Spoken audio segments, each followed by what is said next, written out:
আজকে করছি শাক রান্না। দেখেই বুঝতে পারছেন একদম হালি হালি সুন্দর নোটে শাক নিয়ে নিয়েছি। আমি একটু শাক খেতে ভালোবাসি। আমার মতো কারা কারা আছেন যারা শাক খেতে খুব ভালোবাসেন? আজকের রান্নার মেন জিনিস হলো এই যে কাঁঠালের বীজ। এই সময় খুবই পাওয়া যায়, যে কাঁঠাল খাবে সেই কাঁঠালের বীজ পাবে। আমি কাঁঠাল খেতেও ভালোবাসি, আর এই বীজগুলো তরকারি করব বলে রেখেও দিই। এই যে দুটো রেখে দিয়েছি, বীজ কেমন করে কেটেছি দেখানোর জন্য। আমি যদিও সমস্ত বীজগুলো বঁটিতেই কেটেছি, বঁটিতে সুবিধা হয় কাটতে। আমি এখানে শুধু সাদা খোলাটা ছাড়িয়ে নিয়েছি, অনেকে আবার লাল খোলাটাও বাদ দেয়। তবে যাই করেন না কেন, ধুতে হবে খুব ভালো করে, মানে একটু গরম জল করে 1 থেকে 2 মিনিট ধরে রগড়ে রগড়ে খুব ভালোভাবে পরিষ্কার করে নিতে হবে। বাকি রান্নার জন্য কিছুটা পেঁয়াজ কেটে নিচ্ছি, দুটো ছোট ছোট সাইজের পেঁয়াজ নিয়েছি, তবে ক্যামেরায় যেন দেখে মনে হচ্ছে কত বড় বড়। যাই হোক, অল্পই পেঁয়াজটা, আর কয়েকটা রসুন কুচিয়ে রাখছি। আমার এখানে রসুনের কোয়াগুলো ছোট বলে 4-5টা নিয়েছি, বড় বড় হলো 2-3টেতেই হয়ে যাবে, খুব বেশি রসুনেরও দরকার নেই। সমস্ত জোগাড় করে নিয়েছি। এবার চলুন চলে যাই মেন রান্নায়। কড়াতে খানিকটা তেল গরম করে কাঁঠালের বীজগুলো আগে খুব ভালোভাবে ভেজে নিচ্ছি। যখন কালারটা চেঞ্জ হয়ে যাবে, এবার এর মধ্যে দিয়ে দেবো কিছু সবজি। সবজির মধ্যে আমি এখানে নিয়েছি কুমড়ো, বরবটি, বেগুন, ঝিঙে, আলু আর কচু। এই সমস্ত সবজি এই ধরনের চচ্চড়ির সাথে খুব ভালো যায়। এবার হাতের কাছে সবসময় সব রকম সবজি থাকে না, যা থাকবে তাই দেবেন। তবে খেয়াল রাখবেন এই চচ্চড়ির সময় বেগুনটা যেন থাকে। বেগুনটা কিন্তু খুব ভালো টেস্ট নিয়ে আসে চচ্চড়ি করার সময়। এবারে এগুলো যতক্ষণে ভাজা হবে ততক্ষণে শাকটা একটু ভাপিয়ে নিচ্ছি। ওই কিছুক্ষণের জন্য জলটা একবার ফুটে উঠলেই একটা ছাঁকনির মধ্যে শাকটা ছেঁকে নেব।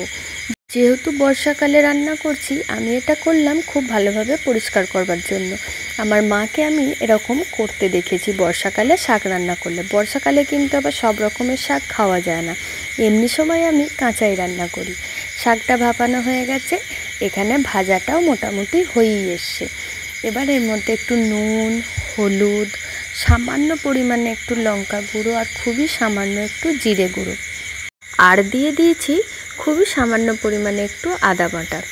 শাক রান্না করার ক্ষেত্রে খুব বেশি মশলার ব্যবহার কিন্তু হয় না। এবারে এই মশলাগুলো খুব ভালোভাবে কষিয়ে নেব। সামান্য যদি একটু জল ব্যবহার করতে হয় তাহলে করবেন, তাহলে মশলাটা খুব ভালোভাবে কষানো হয়ে যাবে।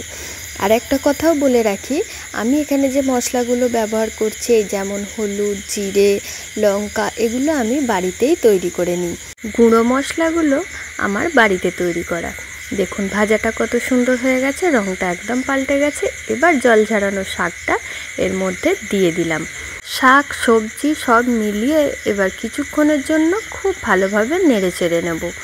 এই ফাঁকে একটা কথা বলে রাখি, আমি আমার রান্নাঘরে যে সমস্ত ছোটোখাটো সুন্দর সুন্দর জিনিস ব্যবহার করছি, যেগুলো এখন বাজারে খুবই ফ্যান্সি জিনিস, সেইগুলো যদি আপনাদের পছন্দ হয়ে থাকে আমি ডেসক্রিপশন বক্সে তার লিংক দিয়ে দেব, আপনারা সেখান থেকে অনায়াসে পারচেস করতে পারেন। আপনাদের সাথে গল্প করতে করতে শাকটা এখানে আমার রেডি হয়ে গেছে। এবার খুবই সামান্য একটু জল দিয়ে সমস্ত কিছু একবার ভালো করে সেদ্ধ করে নিচ্ছি। আরে দাঁড়ান দাঁড়ান, কী ভাবছেন রান্না কি শেষ হয়ে গেছে নাকি? এখনও রান্না হতে বাকি আছে, একটু ওয়েট করুন, এখনও তো মেন জিনিসটা হয়নি। দেখুন সমস্ত সেদ্ধ হয়ে গেছে, কিন্তু এখনও খানিকটা জলের মধ্যে আছে। এই জলটা এখন আর শুকনো করছি না, এই সমেতই তুলে রেখে দিচ্ছি। এবার এই কড়ার মধ্যেই 1 চামচ সর্ষের তেল দিয়ে দিচ্ছি শুকনো লঙ্কা আর 5 ফোড়ন। যতক্ষণ না খুব সুন্দর একটা স্মেল আসছে একটু নেড়ে চেড়ে নেবো, ওই কয়েক সেকেন্ড সময় দেবো। তারপরে দিয়ে দিচ্ছি সেই যে প্রথমেই রসুন পেঁয়াজ কুচিয়ে রেখেছিলাম সেইগুলো। রসুনটা দিয়ে খানিকক্ষণ ভাজতে সময় দেবো, একটু লালচে রঙটা এলে দিয়ে দিচ্ছি এবার পেঁয়াজগুলো। পেঁয়াজটাও খুব ভালোভাবে একটু ভেজে নেব। শেষের এই জিনিসটা এই রান্নায় যে কী স্বাদ নিয়ে আসে, একবার ট্রাই না করলে বুঝতে পারবেন না। দেখুন পেঁয়াজটা সুন্দর ভাজা হয়ে গেছে। এবার এর মধ্যে রেডি করে রাখা শাকটা দিয়ে দেব। এবার এই সময় খুন্তি থামালে চলবে না, খুব ভালোভাবে মিশিয়ে নেব আর যে জলটুকু বেঁচে আছে সেই জলটাও শুকনো করে নেব। এই সময়তেই লবণটা একবার টেস্ট করে নিয়ে লবণটা দিয়ে দিতে হবে। আর দিয়ে দিচ্ছি সামান্য একটু চিনি। চিনিটা শাক চচ্চড়ির ক্ষেত্রে একটু দিতে হয়, এটাই এর টেস্ট।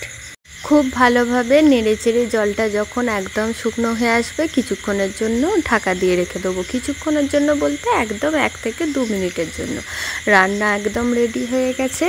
একটা দারুণ সুন্দর ঘরোয়া রান্না আপনাদের সাথে শেয়ার করলাম, যেগুলো মা, কাকিমা, ঠাকুমা এদের হাতে আমরা খেয়েই থাকি। অবশ্যই সকলে একবার বাড়িতে ট্রাই করবেন আর আমাকে জানিয়ে যাবেন কেমন হয়েছিল। ভিডিওটা ভালো লাগলে আমার চ্যানেলটা সাবস্ক্রাইব করবেন, ফলো করবেন, লাইক, শেয়ার, কমেন্ট অবশ্যই করবেন।